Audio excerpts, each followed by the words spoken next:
coverage and convenience. 10 minutes of nonstop news starts now. A hit and run in Schenectady involving several children. Police say the driver has now been caught. The snow is falling, but don't panic. This time you're facing 2 inches, not 2 feet. I want her buried with her son in the Bahamas. I want them to be together. And sobbing from the judge in the Anna Nicole Smith saga. Tonight, we know where she'll be buried.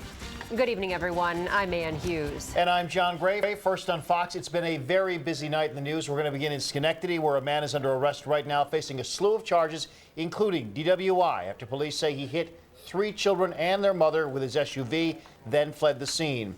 One woman saw the whole thing happen as she was driving in front of the Pleasant Valley School. Fox 23's Jeff Saperstone live in Schenectady with more on what she saw and more on the man who now is in police custody. Jeff. Well, John, police have been questioning Tahir Muhammad here at the police station for the last few hours. He is facing 4 counts of endangering the welfare of a child, 4 counts of vehicular assault and DWI. This as the 4 victims are recovering tonight. I witnessed that. Yeah, it was definitely shocking. I was very shocked that it was kids. Kim Schroeder was driving on Forest Road and saw this red SUV driving down Main Avenue and fishtail into 4 people. One kicked out from underneath his vehicle, and the other 2 flew over on the other side of the street. Police tell us a mother and her 3 kids were walking near Pleasant Valley School when the driver hit them and fled the scene. But cops were able to locate that driver quickly. We got the last 4 digits of the license plate, and one of the officers was familiar with the vehicle and the man that usually drives it. Police received a call that someone knew where the vehicle and the man were. Sure enough, the SUV was located a few blocks away from the scene at this home on 509 Pennsylvania Avenue. The vehicle was confiscated and 34-year-old Tahir Muhammad was arrested. When we stopped by after the arrest, an older man answered the door. Who did they take? I don't know. You weren't here? No. Who lives here? I wasn't here at the time. Okay. So you have to wait till my daughter get back and talk to her. That daughter is the wife of the suspect, according to a neighbor who did not want to go on camera. He tells Fox 23 News the wife called 911 after the couple's 8-year-old daughter, who police confirm was in the SUV at the time, told her mother they had hit a child. Someone did call in and give us information on it. Muhammad was charged with DWI and was convicted of that same offense last year. Those who live near the crash scene still in shock over what happened. How could somebody leave a scene like that? If you or I or any normal human being even hit a dog, you would stop. How could somebody do that? As for the victims, a 3-year-old suffered a broken leg. A 13-year-old had head injuries. Those 2 were taken to Albany Medical Center. The mom and a 7-year-old had minor leg injuries. They were taken to St. Clair's Hospital. John. You may not know the answer to this, Jeff, but does it sound like all of them are going to survive this crash? No one's with life-threatening injuries with the head injury there? Do we know? From what it appears, it doesn't sound like they have life-threatening injuries. The head injury is obviously a serious injury no matter what. It doesn't sound like, though, right now that these injuries are life-threatening, which I guess is good news in all of this. Yeah, well, it's an upsetting story on so many levels. All right, thank you, Jeff Saperstone, live in Schenectady tonight. To another upsetting story now. The 2 OD Heck aides accused in the death of a 13-year-old boy, Jonathan Carey, are set to go before a judge in Albany County Court tomorrow. Today, they were indicted by a grand jury. Edwin Tirado and Nadim Mall are now formally charged with second-degree manslaughter and criminally negligent homicide. The indictment alleges that Tirado and Mall inappropriately restrained Carey, causing him to stop breathing, and didn't get him medical attention even though they were required to by law. Now, with incredible strength today, Jonathan Carey's parents spoke out for the first time since his death, telling their son's story. They say this was a boy with an infectious smile who really loved people, and they're now hoping that the tragic death maybe could help others. Fox 23's Kristin Lowman explains. Michael and Lisa Carey say their son Jonathan loved life, but last Thursday that life was cut short on a trip to Crossgates Mall. Jonathan was so loving and affectionate from the time he was a baby. I know that that's the thing people are going to remember the most about him, was that he constantly wanted to hug everybody and just love people. Police say one of the aides on the trip restrained Jonathan, causing his death. Today, just a day after burying their son, the Careys say their faith is helping them to forgive the 2 men charged in their son's death. But we've genuinely forgiven them, and we have been praying for them, and we want good to come to their lives. We trust that somehow through this horrible thing that something good will come in their lives as well. And the Careys hope something good will come from Jonathan's death.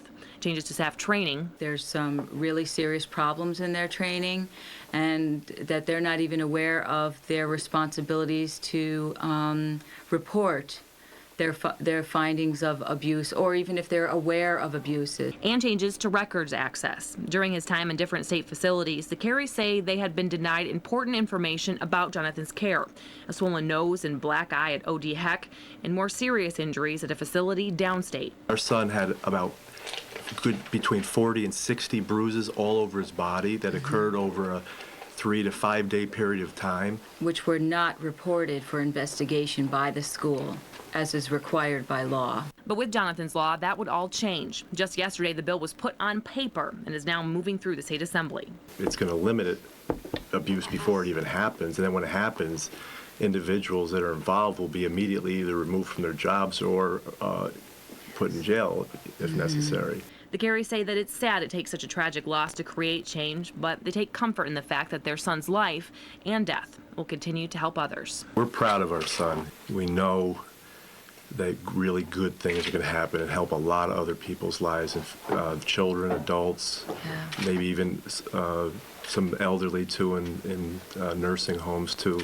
We're hoping Jonathan's law will affect wide scale, young to older. In Albany, Kristin Lowman, Fox 23 News. At this time, the Careys say they still really don't know if they're even going to take legal action in this case.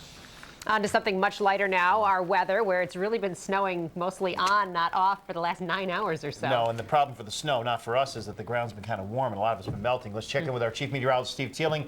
Still thinking 1 to 2, maybe 3 inches, Steve? That's what it looks like right now across most of our area. Right now on 4 live Doppler radars, we're looking at some moderate snow off to the west and down to the south of Albany right now. We'll take a closer view on into the region here and show you exactly what is falling and where. In Albany, just off to the south and east between Albany and East Greenbush, you can see a little pocket of heavier snow coming down. Otherwise, you just see the blue colors, which indicates the light snow across the area. And then further off to the south and west, this is where most of the heaviest snow seems to be coming on down in the higher elevations of the Catskills up towards Cobleskill. And then it looks like this is all going to pivot off to the south and east of us over the course of tonight as that low pressure system passes by. Our local advisory, snow advisory, still in effect until midnight tonight for the local area. Some updated snow totals I have for you. Certainly not 2 feet. How about 2 inches in Clifton Park right now? Gloversville 1.5 inches, Fort Edwards 1.5 inches, and it looks like Latham and Schenectady both reporting 1 inch. As mentioned, 1 to 3 inches likely by the time we wake up tomorrow morning. A few isolated spots may see 4, especially in the higher elevations. More on this storm and what we can expect for the weekend when I return. Guys, back to you. All right, thank you, Steve. Well, after nearly a week of testimony and, yes, tears, it's finally been decided that Anna Nicole Smith's body will be buried in the Bahamas. Fox's Jennifer Davis tells us it came as a surprise to see all members involved in this trial come together to accept the decision.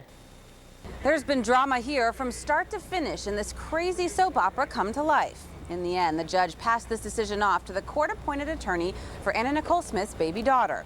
And that man quickly decided that Smith will be buried next to her dead son in the Bahamas. In a week of courtroom surprises, the final one came from Judge Larry Seidlin himself. A decision a day early that left him weeping as he gave custody of Anna Nicole Smith's body to her daughter's guardian. This is not a happy moment. I want her buried with her son in the Bahamas. I want them to be together. Though they argued bitterly inside the courtroom, Smith's longtime companion and attorney, Howard K. Stern, and ex-boyfriend, Larry Burkhead, both who claim to be Danny Lynn's father, emerged from the courthouse pleased with the decision. I just want to say that I'm very grateful that Anna Nicole's wishes are going to be carried out. She's going to be in the Bahamas with her son, and that's all that matters. I think what's most important is that we're all trying to work together. Getting to this point has been contentious, and the 6th day of the hearing saw just as many wacky antics as court watchers have been seeing all week. This from the judge. Thanks for coming. Next witness. Then shocking evidence, a videotape allegedly shot by Stern showing Anna seemingly under the influence and 9 months pregnant. This footage is worth money. But in the end, this was serious. The judge ordering the guardian of a 5-month-old girl to have the final say over her mother's body and her final resting place. At this point, it's still not clear when Smith will be buried. Everybody is expected back in court here, though, on Friday morning for the next round of legal wrangling, this time over paternity. In Fort Lauderdale, I'm Jennifer Davis, Fox News. Back here in the Capital Region, Monday's fire at an Albany high-rise is now being called an accident. It's at that scene that firefighter Teddy Abriel collapsed and died. The fire chief now says the fire at 2 Lincoln Square was set off by some kind of an electrical malfunction up in a 6th-floor apartment. The firefighter Abriel collapsed after climbing up the stairs. He died of an apparent heart attack. He had served in the department for 20 years. Now, there is going to be a public viewing for firefighter Teddy Abriel. That'll be tomorrow at the Palace Theater in Albany. That is from 2 until 7. His funeral, that'll be on Saturday morning at 10 at the St. Pius Church in Loudonville. I would imagine a lot of firefighters from Capital Region are going to show up to both of those. I'm sure he really was a hero. Yeah. Well, they are the words no one wants to hear. You have cancer. A local woman diagnosed with breast cancer let us in on her battle with our cameras rolling. Part 1 of my special assignment report is coming up. It's a story that really all women should see. Also, the Attorney General unveils a plan to restore your faith in state government. We'll have the details. Also, if you haven't gotten the flu yet this year, you're not in the clear quite yet. We'll tell you what the problem is. That's next. You're watching Fox 23 News at 10 with John Gray, Ann Hughes, Chief Meteorologist Steve Teeling, and Sports with Rich Becker.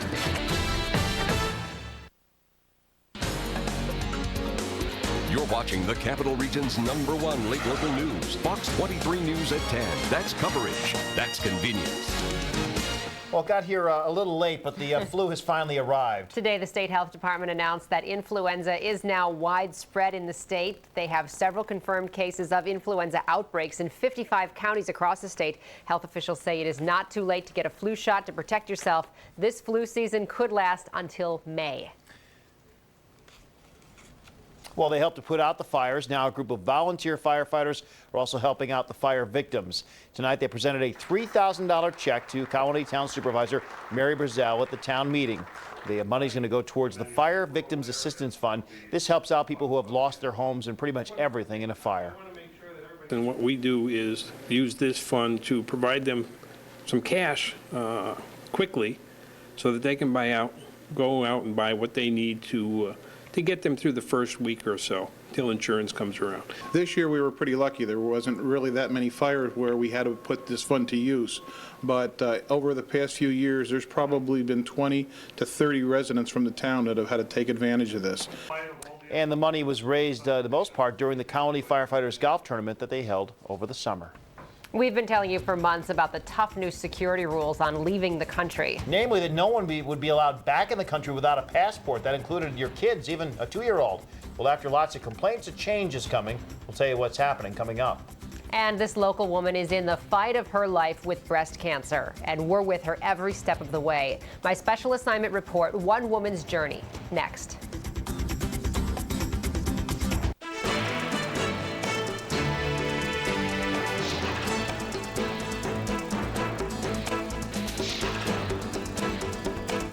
This Fox 23 News segment is brought to you by Raymore and Flanagan Furniture.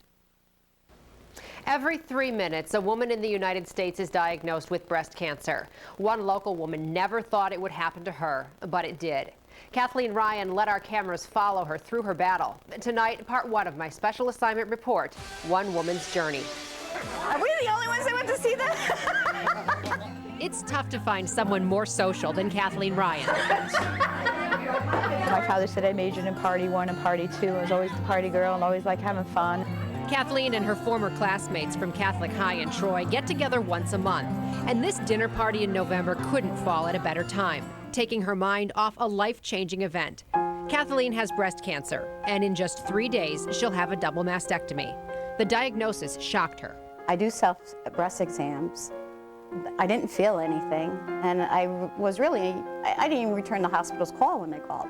In her right breast, a tumor that's almost 2 inches, stage 2 breast cancer. We like them smaller because obviously the prognosis is better, although some small tumors can be very aggressive. I like it cold. Oh, you do? Yeah. Kathleen has slowly been preparing for the changes that lie ahead, gradually shortening her hair at Rumor's Salon and Spa, getting ready for the hair loss that will come with chemotherapy, a treatment she hoped to avoid. We were optimistic that it would be a lumpectomy, a little radiation, no hair loss, and I'd be fine for the holidays. Now I'm going to be boobless, bald, and going through menopause at Christmas. Woohoo! Merry Christmas to me. Kathleen is not alone in this battle. Gifts have poured in from complete strangers, clients of her PR firm, and of course, her friends. When she feels down and out, somebody will be there, gives her something to fight for, a reason to get out of bed. And the support she needs to get through the next few days. It's very scary. My big scare now is infection. And the lymph node test, when they open me up to see if possibly if it spread to the lymph nodes, and if then, I'm going to be really scared then. Playing that waiting game really can eat at you. Yeah, I can't imagine. And you know, it's interesting. I mean, if there's one thing that Kathleen would want every woman to know, it's that they need to get a yearly mammogram. She neglected hers for a number of years, and you know, knows that she might have avoided this fate. It's interesting because Kathleen's career has been public relations for people, helping them in tough situations, and here she was with her own tough situation, and being the true PR person, she looked inside of herself and said, you know what, well, I feel bad for me, maybe I can help some other people, and that's why she opened her doors to you and a camera person to come in. And she is so incredibly brave, and our story is not over yet. We're going to continue to follow her, and we'll have more tomorrow on Fox 23 News at 5 and 10. We hope you'll watch that story. All right, in case you missed it, 4 singers got the boot on American Idol tonight. We'll tell you who's packing their bags as we speak and have reaction. And the snow is winding down, but wait until you see what's coming in tomorrow. Weather Where You Live is next.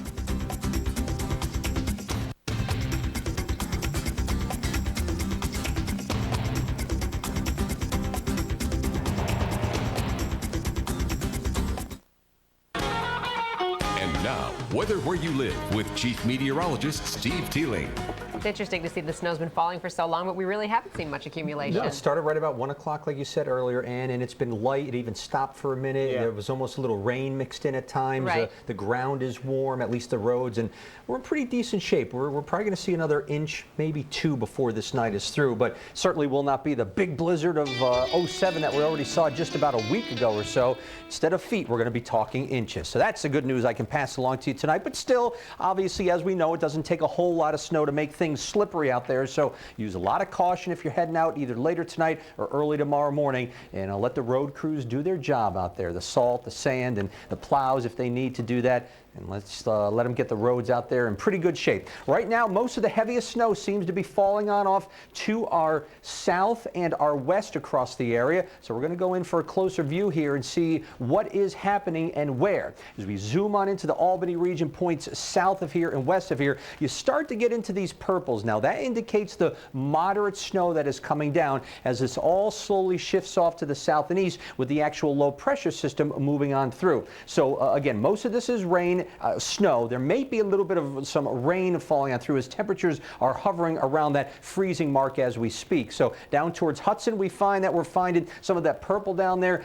Caro, Result, Freehold, on into Leeds. There it is in Catskill. See all this purple here? That's pretty good snow falling. It looks like a general 1 to 3 inch snowfall tonight, and a few locations may see 4 inches, mostly in the higher elevations of the Catskills, of the Berkshires, and of the Taconics and the Greens. Right now, as of about 9 o'clock tonight, these are the latest numbers I have for you snowfall-wise. Clifton Park at 2 inches. We've got Gloversville at about 1.5 inches. Latham and Schenectady both reporting 1 inch. And again, that was as about 9 o'clock tonight. And if you're wondering, officially out at the National Weather Service office, they have 3/10 of an inch of snow on the ground. So highly variable depending on where you are across the region. All this blue, snow advisory in effect until midnight tonight. Winter weather advisory in effect where you see this brown shaded color, and again, that's in effect until 1 in the morning. Currently above freezing in Albany, 33 degrees. That's why the roads aren't in too bad a shape out there. 32 in Bennington and Pittsfield, and also on into Catskill. The low is actually going to pivot on through, so as the low kind of spins here, this is actually going to come down like this off to the south and then eventually off to the east. So I think that heaviest band will be staying just off to our south and west. So tomorrow's forecast looks like this. Maybe a few flurries left over in parts of our region, but look how it quickly clears out by noon tomorrow, and by later in the day it looks like it's going to be just windy and colder with temperatures in the 20s and wind chills getting down into the single numbers at times. So expect to see colder, more winter-like temperatures moving on into the region. The high 26, wind chills much lower than that tomorrow. Some of the winds could be gusting as high as 35 to 40 miles an hour. On Saturday, a brisk day, not quite as windy. 30 will be our high off a morning low of 8. On Sunday, clouds will be increasing. And Sunday night on into Monday, we're going to take a look at the next storm system that's arriving. Right now, it looks like we're going to see a mixture of some snow, sleet, freezing rain, and rain, depending on elevation and location across the local area. But some of the latest computer models are saying that may stay a little bit further off to the south, avoiding most of the mess here. So it's going to be a very close call, as they all are. Sure. But we'll keep you posted as we head through, tonight, tomorrow, and then into the weekend. A weird winter. A lot of stuff has stayed south. It really has. That's been the general trend this year, but the trade-off for that, if you want to call it that, was the cold air that was over us. Right, sitting and spinning. That's right. So which one do you want, the cold or the snow? Neither. Summer. The local Red Cross helped out 127 people all in one day. Now they need your help. We'll show you how. Also, Pepsi wants to give you a boost. Homeland Security wants to give your kid a break, and Brittany giving rehab a third try. First, though, keeping his promise, the new AG has created a new consumer watchdog. One goal in mind here: throw back the curtain, show you how government really works. That story's next. Senior night could not have worked out better for the Siena Saints. Michael Haddix with a huge night. David Ryan playing a significant role in a Siena win. And Mousse Diop gets into the lineup and scores a bucket in Siena's 78-61 win. A win that keeps alive Siena's MAC title hopes. The game capper was even appropriate as Coach Fran McCaffrey replaced Michael Haddix on this court for the final time with his brother, Darius Haddix. That's the story from the Times Union Center. More on the Siena game and on UAlbany's win over Stony Brook coming up at 10:52. This Fox 23 news segment is brought to you by your local Toyota dealers. Now, more local news on Fox 23 News at 10. Coverage and convenience. It's been a criticism of state government for years that it's not as open about its dealings as it should be. Attorney General Andrew Cuomo wants to change that with Project Sunlight. Fox 23's Nathan O'Leary has more on this initiative to be led by the current head of the New York Public Interest Research Group. New York Attorney General Andrew Cuomo says for too long, New Yorkers have been kept in the dark about the dealings of state government. Total transparency and disclosure. Transparency and disclosure really are the two pillars for restoring public integrity. Let the people of the state know what their government is doing, who's influencing it, who's contributing to whom, for what. Project Sunlight will be a website giving New Yorkers comprehensive information about their elected officials, state lobbyists, special interest groups, and firms getting state contracts. It will also show the relationships between these groups, such as if executives of a company with a state contract gave campaign contributions and to which legislator. Much of this information is already available somewhere, but not all in a single place. Blair Horner, who will officially begin leading Project Sunlight March 1st, says putting all of the information on one website will make it easier for people to connect the dots between the players. And those kinds of ways of really empowering citizens will create not only a more informed citizenry that can participate better, but I believe a better government. Cuomo's choice of Horner to head Project Sunlight doesn't come without criticism. Republicans have said Horner is too much of a Democrat to be an impartial watchdog. But Cuomo defends Horner, saying he has always been more about government integrity than government politics. Has he been critical of Republicans? Yes. Has he been critical of Democrats? Yes. I can tell you firsthand. And that's basically the role of the watchdog, the role of NYPIRG. They were the honest voice and gave a citizen's critique of the system. The total cost of Project Sunlight is estimated at $700,000. A launch date for the website hasn't been determined yet. At the Capitol, Nathan O'Leary, Fox 23 News. The Red Cross is in need of some financial help tonight. It used up 8% of its budget on Monday alone. On President's Day, the Red Cross responded to 8 local emergencies, including several fires and a power outage. Volunteers assisted 127 people in all, using up $10,000 in one day, and the costs are still rising. We're looking for about $15,000, and that will even out where we should be. You can find information on our website on how you can help the Red Cross, fox23news.com. Grandparents' Day came early at the Guilderland YMCA today. The kids were encouraged to bring their grandmothers and grandfathers along with them for some fun. They took part in several activities: swimming, aerobic exercise, even crafts. And it looks like a good time was had by all. All right, what is the future for business right here in the Capital Region? Well, no, I don't have a crystal ball and I'm not psychic, but I do have the latest survey from some local experts on our economy. Our Consumer Alert begins with pretty good news, as we hear from Fox 23's Paul Merrill. Things are taking off in Albany. That's the diagnosis on the Capital Region's economy, according to local commerce experts. We've seen since 1990s a significant increase in the positive attitudes of the businesses in the area. Of local companies surveyed this year, 63% expect their business to increase in 2007, even though history shows those estimates don't always prove correct come December. Consultants and UAlbany officials also compiled a list of major concerns among businesses. For the 5th year in a row, healthcare costs topped the list. 70% of the businesses questioned are part of the service industry. Being the state capital, we tend to have a lot of service-related businesses. In fact, a service industry served as the backdrop of Thursday's press conference, the airport. Folks here at the airport tell us their livelihood is tied so closely to that of the regional economy that last year's rise in oil prices caused them to have fewer passengers in 2006. But they tell us the outlook for 2007 is good. We're projecting a 1% growth in plane passengers. We expect to beat that, though, honestly. Airport managers say their business is just about back to where it was before 2001. They're hopeful about increasing traffic among private planes, and commerce officials are noticing growth too. Right around here, there's been, in the last 5 years, 3 new hotels built. Airport officials say for them, the future holds an expanded terminal to continue serving a region that experts say typically takes a year or two to catch up with national economic trends. In Albany, Paul Merrill, Fox 23 News. Little footnote there, the Commerce survey also showed that about 2/3 of businesses in the area really aren't sure how the change in state government, meaning the legislature and us having a new governor, how that may affect their bottom line. We'll have to wait and see. Kids can leave the passport at home if they're leaving the country. Officials with Homeland Security announced today children will now be exempt from the tough new passport rule. Starting in January of 2008, anyone leaving the country was going to have a passport to get back into this country. This presented a huge problem for families with lots of kids or for those school bus trips looking to take a day trip to someplace like Montreal. The new rule says kids 15 or younger don't need the passport. However, they do have to have a birth certificate to prove that they are a U.S. citizen. If you like diet soda but you want to bump up the caffeine in your system, you're going to like this. Pepsi coming out with Diet Pepsi Max. It's a new diet cola that tastes just like regular Diet Pepsi, but has that extra kick of caffeine and a splash of ginseng. Pepsi targeting this to 25 to 40-year-olds who like to get a buzz from Mountain Dew, but they're starting to worry about their weight. Now they can drink this and still get their little caffeine bump. And that's our Consumer Alert. And back to you. All right, an update on a singer who used to do commercials for Pepsi. What we know about Britney's third try in rehab in 1 week, coming up. And then there were 20. We'll catch up with the American Idol contestants now that 4 of them have been told to go home. That's next.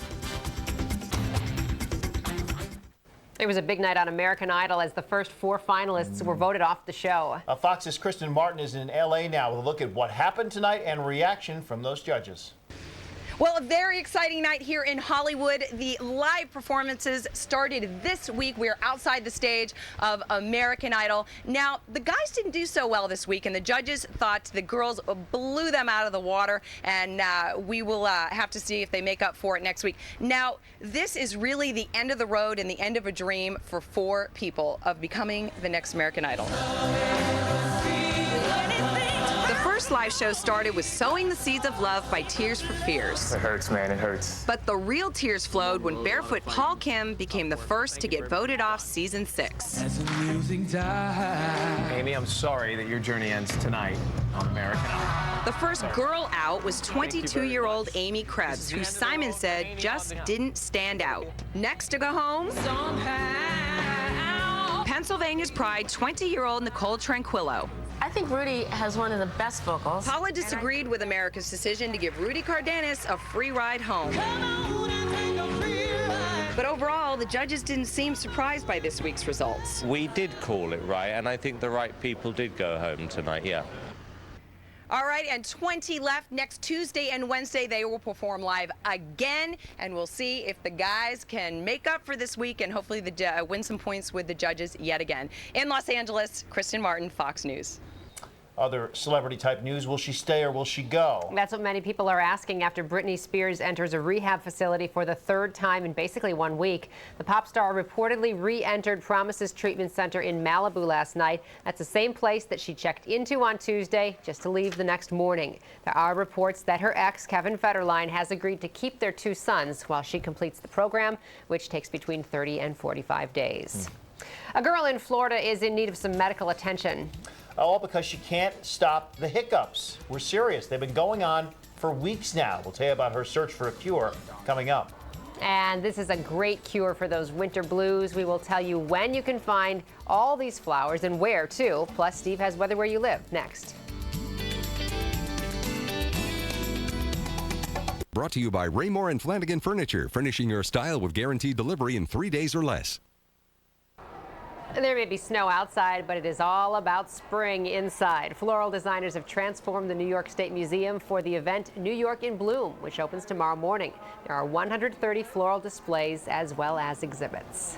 What awesome colors, huh? It just cheers you up to look at it. It really does. Now, don't look outside because that will not cheer you up. No. If you're looking for a little bit of springtime, we've got a little bit of snow, mostly light across the area. Temperatures are at or above freezing in a lot of locations, so that's why the roads aren't in too bad of shape out there. We're going to be seeing just a couple of inches, not anything like we saw last week with the big blizzard of 07. Here's a look at what's happening outside right now. Temperatures, and you know, we'll get to the snow in just a moment, but look at these temps. Look at, we bumped up to 34 from just 33 a few moments ago, officially out at Albany International Airport. There's the 34. Colder in Schenectady as it usually is at 27, but all these temperatures are hovering right around the freezing mark. There at Bennington, Catskill, a little bit below Pittsfield and Cobleskill. Glens Falls also at 30 degrees. So as you can see there, you know, it's not really cold enough for all this to be sticking. Certainly it is sticking in some locations, in a lot of locations, but again, the roads aren't in that bad a shape, especially the main ones out there from the reports we've had in here to the Weather Center. This is our 4 live Doppler radars, and what we're looking at is basically just some light snow with a few pockets of some